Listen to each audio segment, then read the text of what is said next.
Gavião. Tudo na moral, almoço maravilhoso, frutos do mar, sobremesa. Tudo que nós pedimos a Deus está aqui, cara. Qual è l'aspetto di Morrinho, del progetto Morrinho, che l'ha affascinata e l'ha quindi portata a volere il progetto dentro la Biennale? Qual è l'aspetto che l'ha più affascinata, che l'ha più colpita?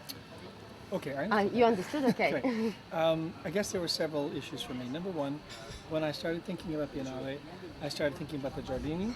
I started thinking about these very official buildings that exist, the ways in which nations are frozen in their image, or their self-image, according to architecture, according to period. And I thought also that actually this kind of idea of nationality was an anachronism, because the truth is many people live betwixt and between the fixed parts of established cultures and established nations and so on. And I was thinking, how can I use the spaces between those buildings, not just as spaces, but to actually use them symbolically to talk about all the people who are living from here to there, who are moving from Africa to Europe, who are moving from one part of Asia to another part of Asia, or whatever it is. And in the context of that, I was talking to Paulo Herkenhoff, who's an old friend of mine, and I was planning my trip to Brazil, and Paulo said, listen, you really have to come and see Morrinho. And I said, absolutely. So when I was in Rio, we spent an afternoon, I think it was, or late morning, going to see Morrinho. And I knew exactly that it was the right thing to do, but I wanted also to do it in the right way and not just plug it in.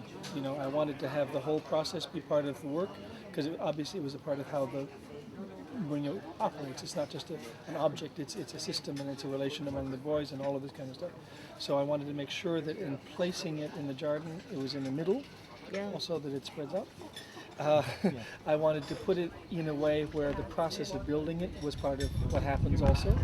I very much wanted to make sure that the group came here and were not sort of put on display, but we're working among other artists, we're doing all the things that other artists were doing and so on, that the experience would be a good one for them, and that it didn't theatricalize what they do, but did what they did in another setting, in another situation.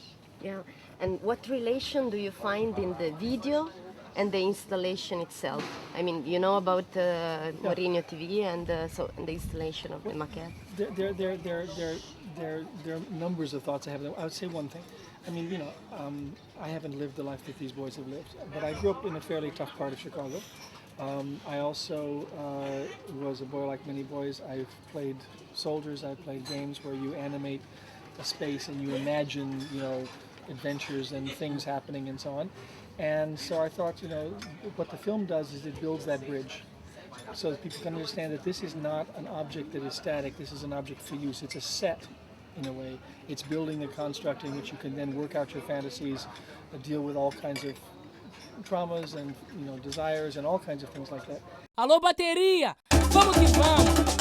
Canta a família do Morrinho, foi no Morrinho, isso não pode. Gostar de tudo, mas não é X9. So that the videos allow people to imagine that, allow them to build that bridge. Yeah.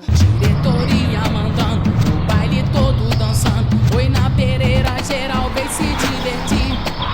Trocando a garrafa de vinho dos outros lá. Mano, fartura, fartura.